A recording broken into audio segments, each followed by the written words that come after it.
Well, hello, beloved confirmands, again, and welcome now to video C, the third video in our series for this third week of our class together, covering the 10 Commandments.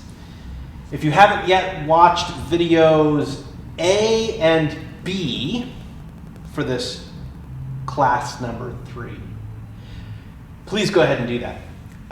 Because those are going to really set you up well for this final video.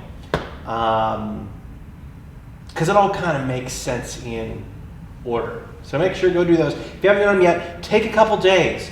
Do video A the first day, video B the second or third day, and then come and do this maybe the fourth or fifth or sixth day. Spread them out through the week. It gives your brain time to process all this stuff.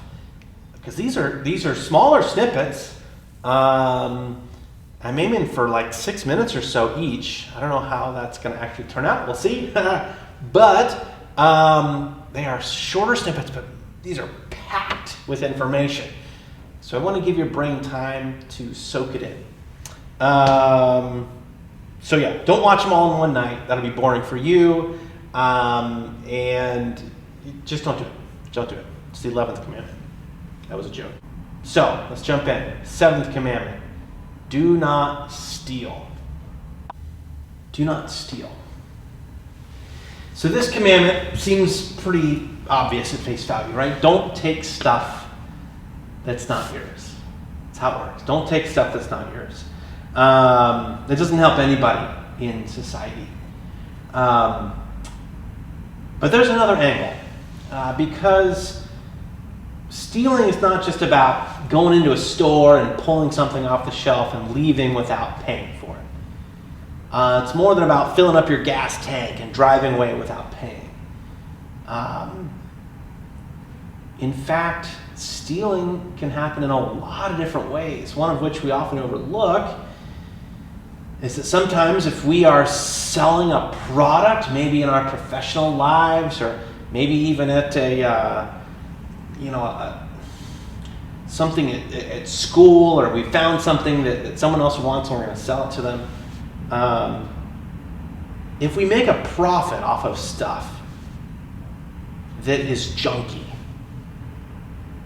and cheap and doesn't actually make people's lives better, that can be a form of stealing as well. And that has a lot of implications, right? And it's a little harder to get our heads around that because we might actually do that sometimes, not thinking that that's stealing at all. It might be thinking, well, I'm just making a nice profit for myself, getting a little extra money, and, we need money in our society. But that's not the way we should be going about sustaining ourselves.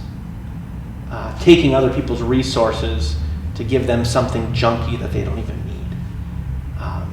So that's the 7th commandment. Now the 8th, the phrase is a little weird. You shall not bear false witness against your neighbor. You shall not bear false witness against your neighbor. It's like lying. A false witness. It's like when you witness to something, right? You say you've seen something, you know something, and if you say something that's not true, especially like gossip, can be untrue. It can destroy people's reputation and their relationships with one another and their relationship with you. So don't bear false witness. Don't lie about people. Don't gossip about people. It's not worth it. Sometimes we get pulled into it. There are ways to pull out of it, too. So, speak well of people. Defend your friends, your neighbors, those at school, those on your teams. Defend them. Speak well of them. Makes a huge difference. Sometimes we say this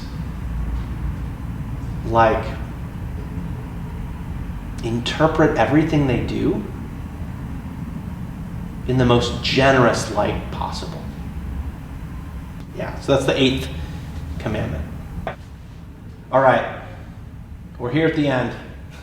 The 9th and 10th commandments, and they're very similar. If you've read ahead and seen them in your catechism, you'll know that these are very similar.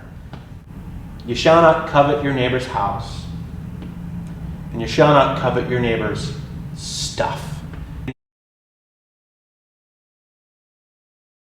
This is about, wanting stuff so much that you just get obsessed with it, and it occupies all this space in your head.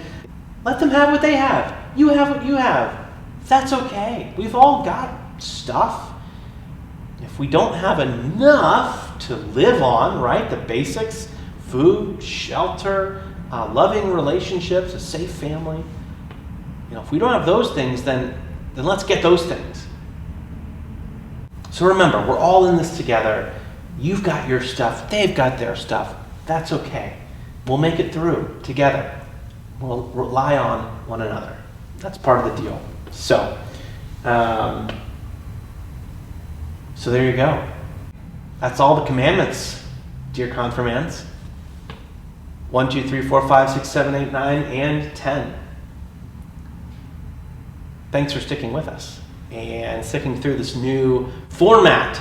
I hope it's better. We continue to try to improve every time we do this, but it's hard. We're all learning how to do this. But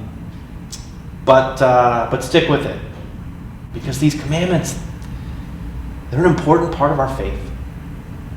They remind us of what it means to love God, to love our neighbors, and what that looks like in real practical ways. And that's what the homework is going to focus on. So I invite you. There should be a link to the homework in this video, beneath this video on YouTube. There should also be a link to the homework in the email that was sent out. So you can find it a couple different places. It's a long homework sheet this time. I think it's 4 pages, so it covers a lot. All these last 6 commandments, 7 commandments, if I can do math. But we take them seriously because they are the foundation underneath us. And a lot rests upon them. So, I look forward to hearing your responses and how you're working through this in your life. And until next time, God's peace be with you.